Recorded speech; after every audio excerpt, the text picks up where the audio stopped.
조갑제TV 시청자 여러분 안녕하십니까. 2019년 12월 2일 밤 10시 30분입니다. 지금부터 중요한 뉴스를 전해드리겠습니다. 지난 봄에 JTBC 손석희 씨의 JTBC가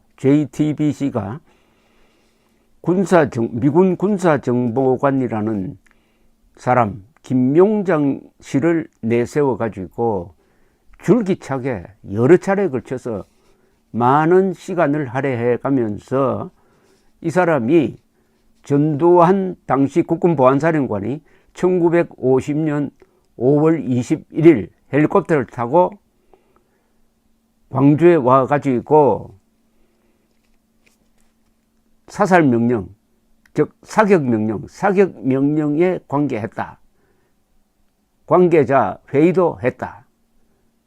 그런 보고서를 군사정보관 입장에서 미국에 보고했다. 이렇게 이야기를 했습니다.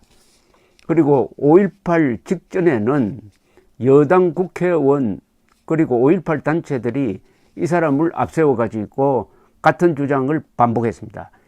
그러니까 한국의 거의 모든 언론이 그대로 받았었습니다. 즉 1980년 5월 21일 전두환 당시 보안사령관이 광주에 내려와서 사격명령과 관계되는 무슨 행동을 했다.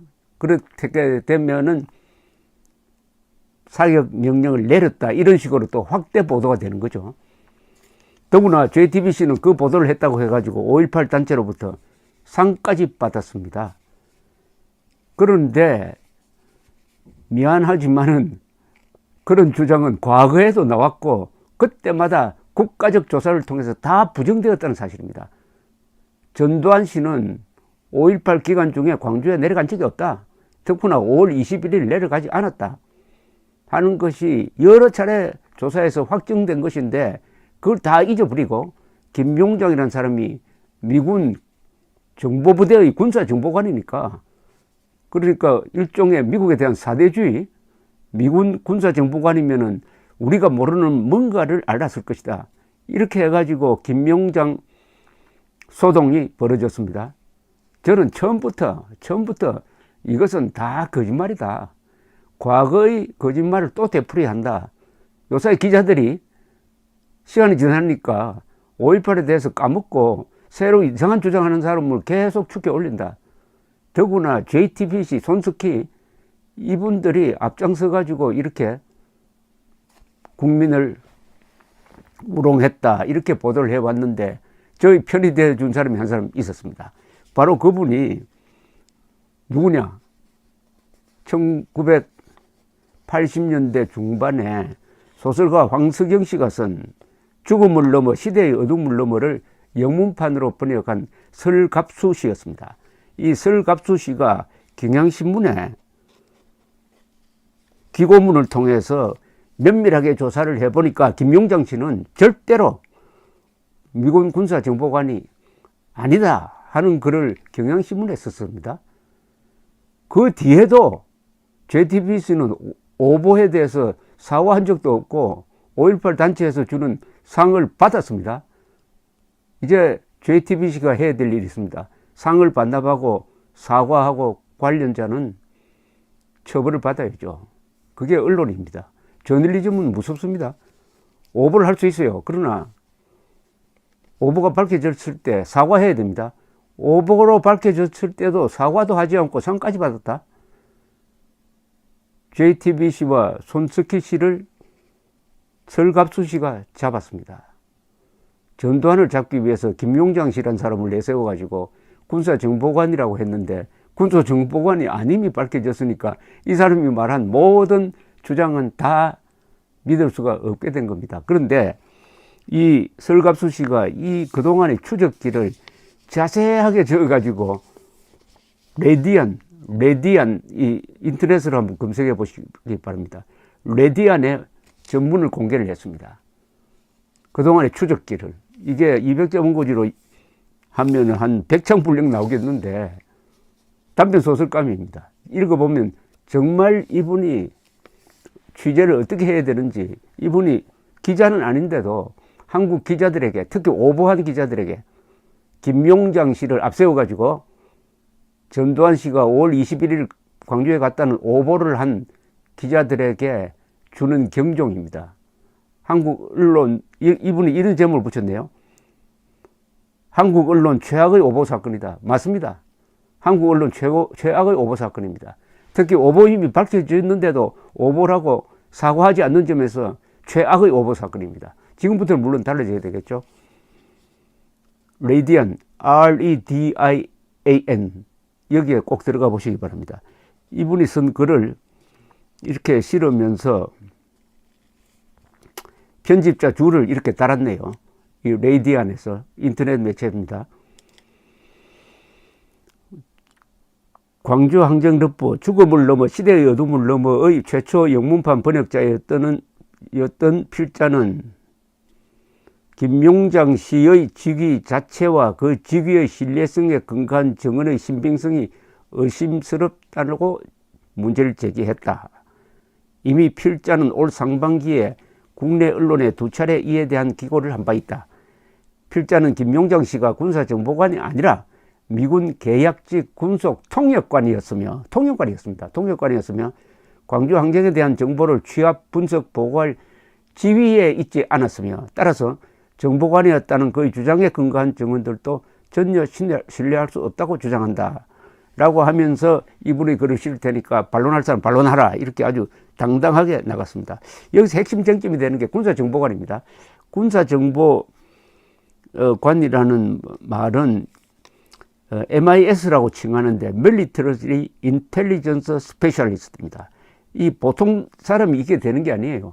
Military Intelligence Specialist가 되려면은 군사정보 관련된 훈련, 장교 경우에는 석사 과정도 마쳐야 되고 해가지고 상당히 훈련된 사람이라야 되는데, 앞으로 설명드리겠지만은 김용장 씨는 거기에 자격이 있었던 사람이 아니다.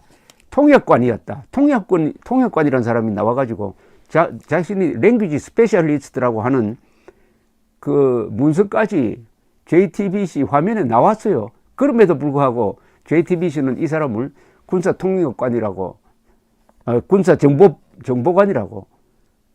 군사정보관이라고 아주 격상을 시켜가지고 조작을 해가지고 결국은 전두환 씨의 명예를 실추시키고 많은 국민들을 오도를 했다. 여기에 등달아 한국 언론이 타고 여당 국회의원들이 타고 5.18 단체도 탔다. 5.18에 대해서 얼마나 잘못된 정보가 확산될 수 있느냐를 잘 보여주고 있습니다. 오늘 이 레디안에 실린 설갑수 씨의 글을 읽으면서 읽고 나서 제가 몇 가지 해설을 해드리겠습니다.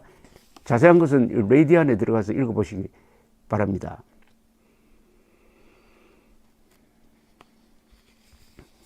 김용장은 3월 14일 JTBC 이규현의 스포트라이트를 통해 세상에 등장했다. 광주 항쟁이 여전히 열정적 주제인 모든 이에게 남태평양 휘지에서 찾아낸 한국인 미군 군사정보관의 등장은 정말 흥미롭고 흥분된 순간이었다. 정작 김용장은 의도적이건 그렇지 않든 계속 사실이 아니거나 사실일 수 없는 증언을 하고 있었다. 그 일성은 80년 당시 광주에 미 국무성 직원이 없었고 자신의 부대가 미국의 유일한 정보원이라고 말했다. 그러나 광주에는 국무성 소속 미 문화원이 있었고 항쟁 전후에 몇몇 보고를 본국으로 보낸 기록이 있다. 처음부터 JTBC에서 나와가지고 김용장 씨가 한 이야기가 처음부터 틀려먹었다는 겁니다. 그런 또 이분이 아주 꼼꼼한 분입니다. 이 설갑수 씨가. 김용장은 공수부대가 물풀의 나무를 깎아 만든 10kg에 달하는 진압봉으로 시위대를 구타했고 그 진압봉 하나를 구해 본부로 보냈다고 주장했다. 나무로 된 진압봉이 10kg이 될 수 없고 그 무거운 진압봉을 제 아무리 특수부대원이라도 자유자재로 휘두를 수 없다. 아니 10kg짜리를 어떻게 휘두릅니까? 1kg 정도 되겠죠. 이것까지 10kg이라는 이 발음까지 체크를 했다는 겁니다. 이분이. 한국의 가장 영향력 있는 민간방송의 시청률 높은 시사 프로그램이 김용장을 자꾸 이렇게 내세우니까 설갑수 씨가 본격적으로 이제 확인에 나섰습니다. 물론 결론부터 조사하지 않아도 군사정보관이 아니란 것은 충분히 알 수 있었는데도 문제는 그것을 주장하는 게 JTBC고 집권 여당이고 5.18 단체니까 이분이 되말리지 않기 위해서 확인을 해가는 과정이 이 글입니다. 확인을 해 과정입니다. 이 확인이란 게 중요합니다. 확인, 증명을 하는 게 중요한 거죠. 그래서 이 설갑수 씨는 어디로 접근을 하느냐 하면은 이 사람이 속했다는 501 정보여단, 한국에는 501 정보여단 상위 조직으로 미국의 육군 보안사령부가 있습니다. 인스컴이라고 그러죠. 그리고 그 위에는 DIA, 국방부의 정보국이 있습니다. DIA. 그러니까 이 상부기관을 접촉을 해가지고 김용장이라는 사람이 과연 군사정보관으로 당시에 광주에서 활동했는지를 확인해가는 과정이 자세히 적혀 있습니다. 그것을 일일이 다 소개는 할 수 없는데 이 과정에서 첫째 중요한 것을 발견합니다.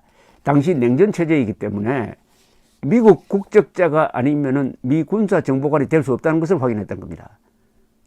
미 국적자가 아니면은 군사정보관이 될 수 없다. 그런데 이 김용장 씨는 당시 1980년 당시에는 미국 국적을 취득한 사람이 아니었어요. 한국 국적이었습니다. 그러니까 처음부터 군사정보관이란 말은 거짓말이었다는 거죠. 그 거짓말을 확산시킨 게 본인이기도 하지만은 JTBC입니다. 그 부분 책임져야 된다. 이런 이야기입니다. 더구나 황당한 일이 벌어집니다. 무슨 황당한 일이냐. 여기 설갑수 씨가 이렇게 쓰네요. 3월 14일, 지난 3월 14일입니다. 이규현의 스포트라이트가 공개한 501 정보단 표창은 김용장이 군인이 아닌 민간인이라는 것을 적시하고 있었다. 김용장이 501 정보단에서 일했다면 정황을 봤을 때 미국인 상관의 언어 수발을 들며 그의 지시에 따라 지역 정보를 취합하는 영구계약직 군속 통역일 거라고 추정한 나는 그의 정언과 신분에 의문을 제기하는 간단한 메모를 작성했다. 그런데 왜 이규현의 스포트라이트에서 거기 나오느냐 하면은 이 사람이 자기가 받은 상장을 보여줘요. 그 상장에 보면은 랭귀지 스페셜리스트라고 적혀 있어요. 그게 화면에 나옵니다. 저도 봤어요. 아니, 상장에는 이 김용장의 신분을 랭귀지 스페셜리스트로 적어 놓았는데 본인은 군사정보관이라고 그러고 JTBC도 군사정보관이라고 속이면서 소개를 하니까 독자들이 군사정보관이니까 말 맞겠지 이렇게 된 겁니다.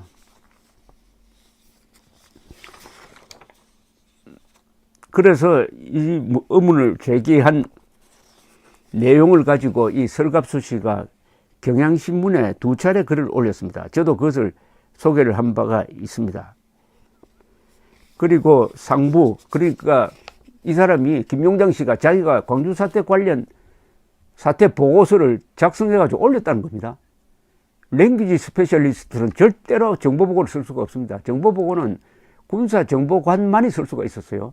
그러니까 자기가 보고서를 써서 상부로, 그리고 상부, 육군, 미 육군, 그리고 그 위에 있는 국방부, 그리고 백악관까지 올라갔다는 거 아닙니까?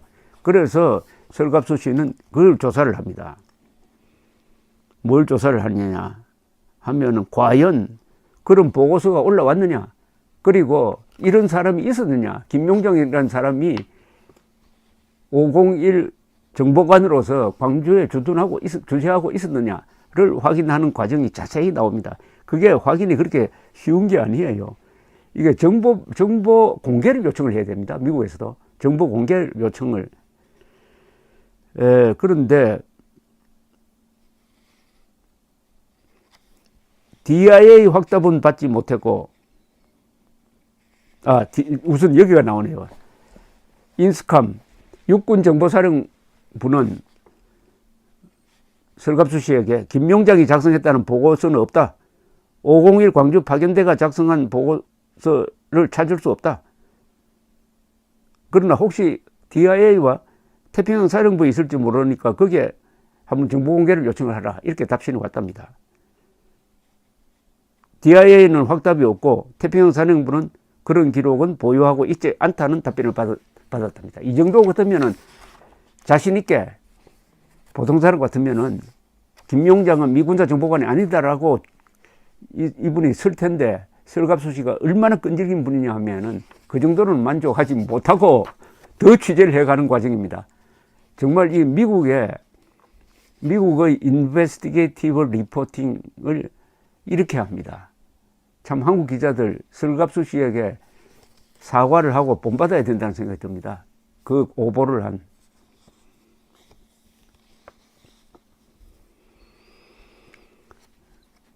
그런데 여기 또 중간 이야기를 하면은 이게 이 김용장이라는 사람이 사실은 MBC와 접촉을 했어요. 이 사람을 중간에 넣었는지 아니면 그 중간에 있는 사람이 했는지. 그런데 MBC에서는 PD 수첩입니다. MBC PD 수첩의 박근식 책임 PD가 언론 전문지에 쓴 글이 나옵니다. 거기에 보면은 김용장과 학교 동문이자 당시 광주 파견 국군 보안사 요원이었던 허장관이 김용장의 메가톤급 폭로를 PD 수첩을 통해 하고 싶다고 제안했습니다. 그러나 박근식 책임 PD가 김용장에 대해서 확인을 해 보니까 믿을 수 없다 해가지고 거절했다는 겁니다. 거절했는데 이게 어떻게 돌고 돌아서 JTBC와 연결되었다 는 이야기가 별도로 존재합니다. 그런데 이분이 결국은 설갑수 씨가 그러니까 김용장이 있었다면 알만한 사람을 다 접촉을 했습니다. 여기 설갑수 씨가 상관을 501 여단장 퇴역한 사람을 등 다 접촉을 했는데 아무도 김용장을 본 적이 없다. 김용장이 쓴 보고서를 읽은 적이 없다. 이렇게 이야기를 하면서 확실하게 이야기하는 것은 그 사람이 랭귀지 스페셜리스트가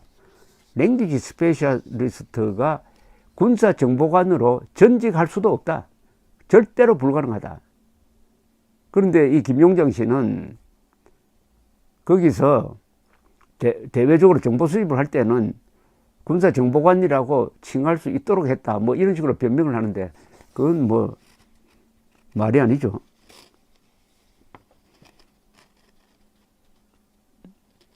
그래서 설갑수 씨는 취재를 한 결과 이렇게 정리를 합니다.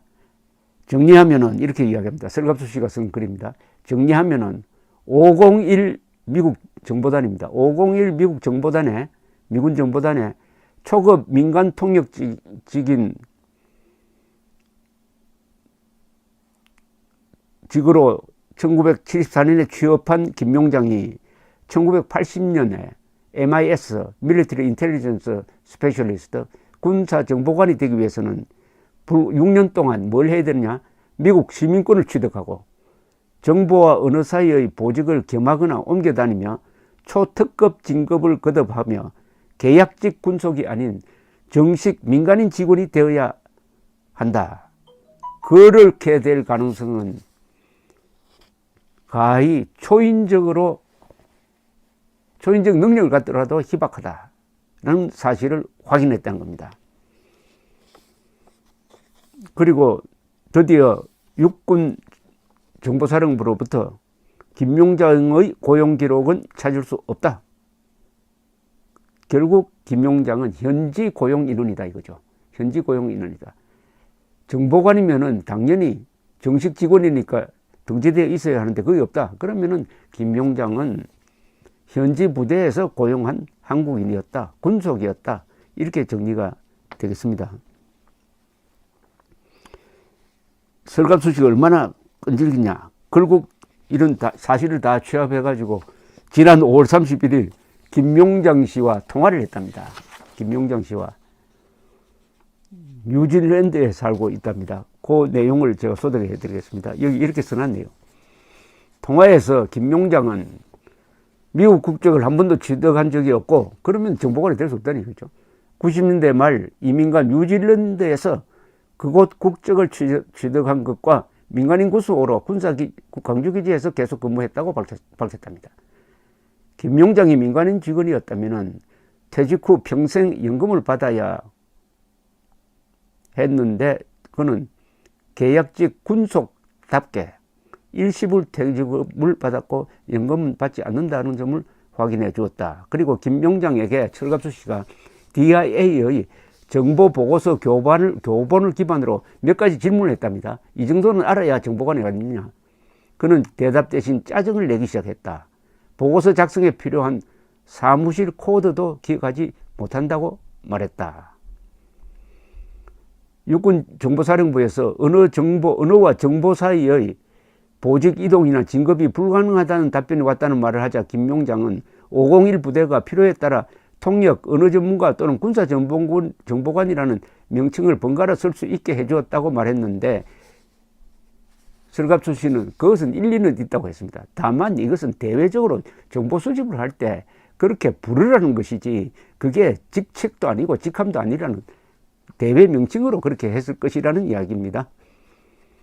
결국 80년 5월 당시 501 정보단에 입단한 지 6년 만에 국적을 갈아타고 진급을 계속하며 직책을 가로질러 군사정보관 자리를 꿰찬 한국인은 없었다. 김용장은 언제나 민간 군속 통역이었다. 실제로 김용장의 표창장에 따르면 그는 언어직의 민간인 최고직인 랭귀지 스페셜리스트에 1995년에 임명되었고 이듬해 은퇴했다. 이게 결론입니다. 이 결론을 내기 위해서 얼마나 이분이 했느냐. 그리고 여기 보면은 왜 그런 조사를 하느냐고 몇 군데로부터 항의를 받은 사실도 자세히 기록해 놓았습니다. 그건 제가 소개를 하지 않겠습니다. 그리고 JTBC가 이런 사실을 알고 있으면서도 지금까지 침묵하고 있다. 이렇게 썼네요.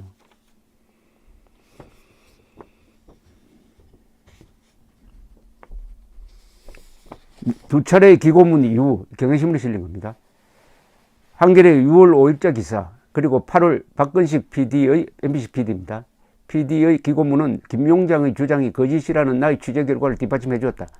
정작 JTBC 이규현의 스포트라이트와 취재를 도운 5.18 연구자는 침묵으로 일관하고 있다.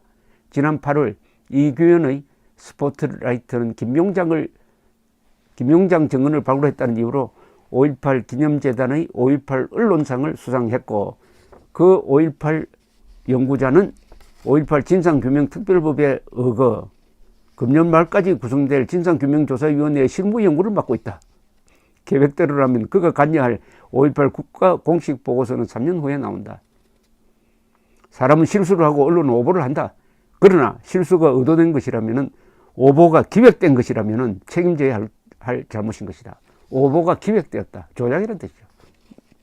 그 잘못이 한나라의 현대사 중 가장 아픈 상처를 덧나게 하는 일이라면 그 책임 중대하다 아니할 수 없다.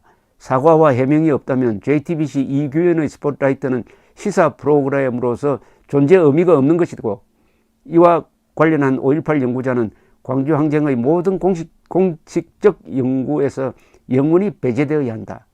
그들의 용단을 기대하며 글을 맺는다. 이제 손석희 씨와 JTBC가 대답해야 할 차례입니다. 우선 상을 반납해야 됩니다. 상을 반납해야 됩니다. 그리고 전두환 전 대통령에게 사과해야 됩니다.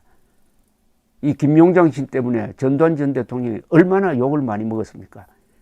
더구나 연세가 90을 앞둔 사람, 알츠하이머를 앓고 있다는 사람입니다. JTBC가 어떤 태도를 보이는지에 따라 저도 계속 챙겨보겠습니다. 어쨌든 이런 한국 기자들을 부끄럽게 만든 한국 언론사상 최악의 오보 중 하나인을 바로잡아준 설갑수 씨에게 경의를 표합니다. 감사합니다.